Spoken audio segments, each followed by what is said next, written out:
నమస్తే ఫ్రెండ్స్, నేను మీ Sravani Harsha. Welcome back to our channel. ఇవాళ మన వీడియో ఏంటంటే భార్యాభర్తల బంధం. పొద్దున్నే భార్యాభర్తలకు గొడవైంది. చాలా ఎక్కువైపోయింది. ఇంకొక నిమిషం కూడా నేను ఇక్కడ ఉండను అని భార్య కోపంగా చెప్పింది.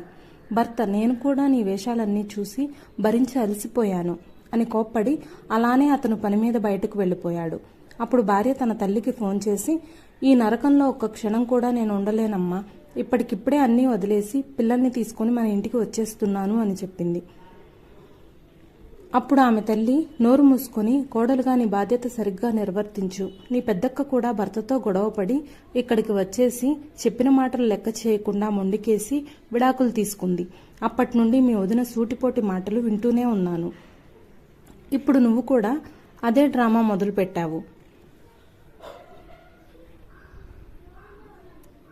నువ్వు ఈ ఇంట్లో అడుగు పెట్టావంటే అస్సలు ఊరుకోను అని తల్లి చెప్తుంది. నీ భర్త అంత చెడ్డవాడేం కాదు, నచ్చ చెప్పుకొని పద్ధతిగా కాపురం చేసుకో అని నిర్దాక్షిణ్యంగా ఎర్రజెండా చూపించేసింది. దాంతో కూతురు నిస్సహాయురాలై వెక్కి ఏడ్చింది. ఏడుపు గుండె బరువును తగ్గించింది. భర్తతో గొడవ పడిన సందర్భాన్ని గుర్తు చేసుకొని అందులో తన తప్పు కూడా ఉందని గ్రహించింది. లేచి మొహం కడుక్కొని ఫ్రెష్ అయ్యి భర్తకి ఇష్టమైన వంట చేయడం మొదలుపెట్టింది. దాంతోపాటు అతనికి ఇష్టమైన స్వీట్ కూడా చేసి పెట్టింది. భర్త ఇంటికి వచ్చాక క్షమాపణ అడుగుదామని నిర్ణయించుకుంది. సాయంత్రం అయిపోయింది. భర్త ఇంటికి వచ్చాడు.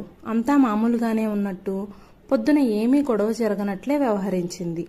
భర్తకు కూడా ఏమైంది అని గుండె వేగం పెరిగిపోయింది.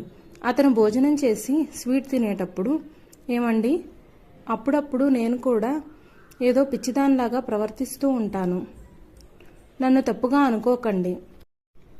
పొద్దున జరిగిందేది మనసులో పెట్టుకోకండి. నేను కూడా మనిషినే కదా, అప్పుడప్పుడు కోపం వస్తుంది అంటూ భర్త గుండెల మీద వాలిపోయి క్షమాపణ చెప్పింది. భర్త కూడా ఆమెను దగ్గరికి తీసుకొని అతను కూడా క్షమాపణ చెప్పాడు.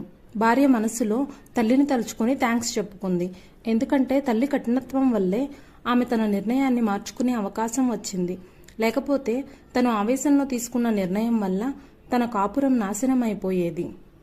తన పిల్లల భవిష్యత్తు కూడా పాడైపోయి ఉండేది. తల్లిదండ్రులు పెళ్లైన వాళ్ళ కూతురు ప్రతి మాటను సమర్థించడం మానేస్తే వాళ్ళ కాపురాన్ని నిలబెట్టిన వాళ్ళు అవుతారు. ఈ స్టోరీ నచ్చితే లైక్ చేయండి, షేర్ చేయండి, సబ్స్క్రైబ్ చేయండి. Thank you for watching.